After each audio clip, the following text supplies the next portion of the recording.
common name of Dracunculus medinensis is guinea worm, serpent worm, dragon worm, and medina worm.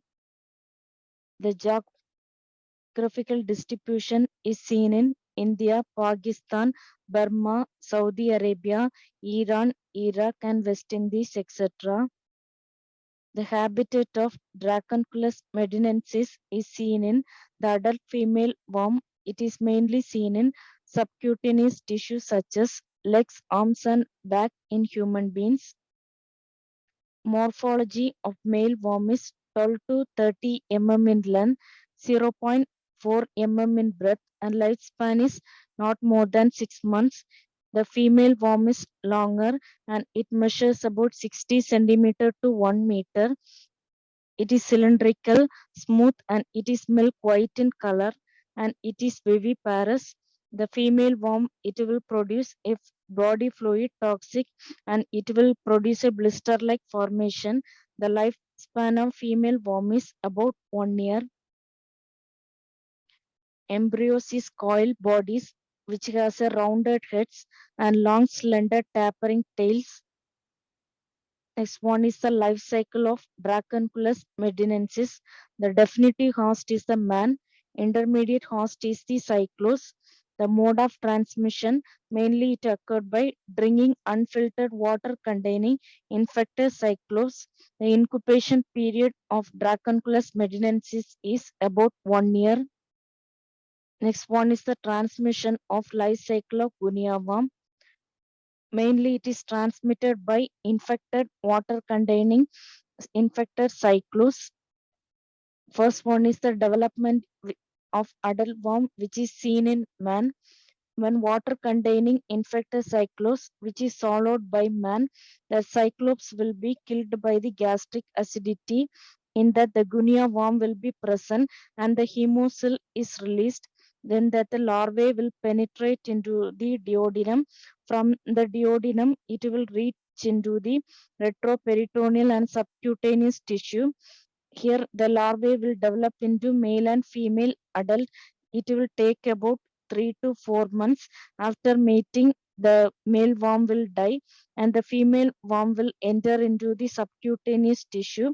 In another 6 months' time, the female worm will grow in the connecting tissue, and finally it will reach into the site where the contact in with the water. The most common site is the leg.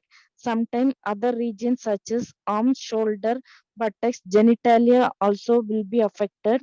And it from this site, a toxins will be released and it will cause a blister-like formation. Sometimes it will rupture.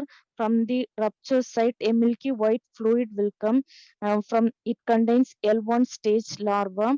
This stage will continue 2 to 3 weeks and the larva will be released. Next one is the development of larvae in cyclops. The larvae will swim in the water and it will survive about week. It is swallowed by the freshwater cyclops, which is the intermediate host. From the larvae will penetrate into the gut wall of the cyclops. From there, it will enter into the body cavity and it will molt twice. In about 2 to 4 weeks, it will develop into infective third stage larva. So the entire life cycle will take about year, and the blister formation will produce same time in the year. Next one is the pathogenicity and clinical features. The infection caused by dracunculus is known as dracunculiasis and dracunculosis. The most common symptom produced is the blister formation. Before the formation of blister formation, some constitutional symptoms such as nausea, vomiting, intense pruritus, and urticarial rash will be present. The blister formation, which will be appear like reddish papule-like appearance with vesicular in the center, and it is surrounded by induration. The most common site for the blister formation is mainly it is seen in the metatarsal bones or on the angles it will be seen.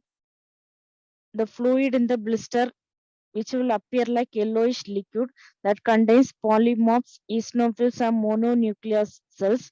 Sometimes, in rare cases, secondary bacterial infection will be there, and it will lead to tetanus. Sometimes in rare case the worm will travel to pericardium, spinal canal or eyes.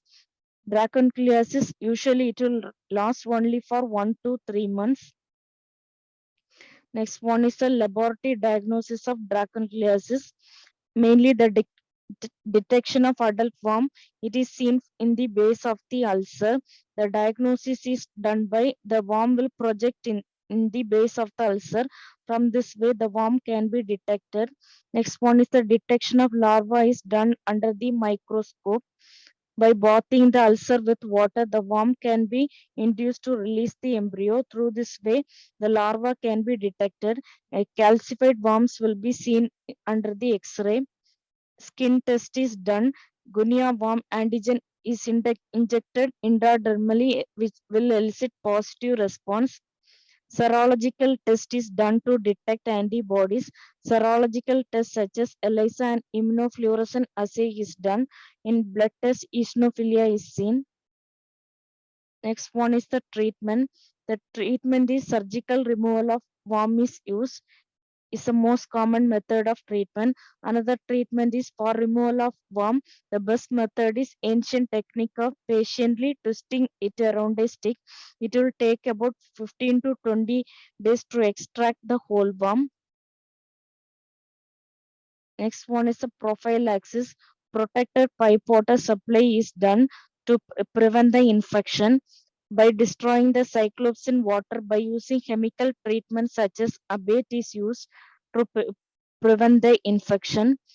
By not allowing the infected persons to bath or wade in sources of drinking water. By this way, the dracunculiasis is prevented. Thank you.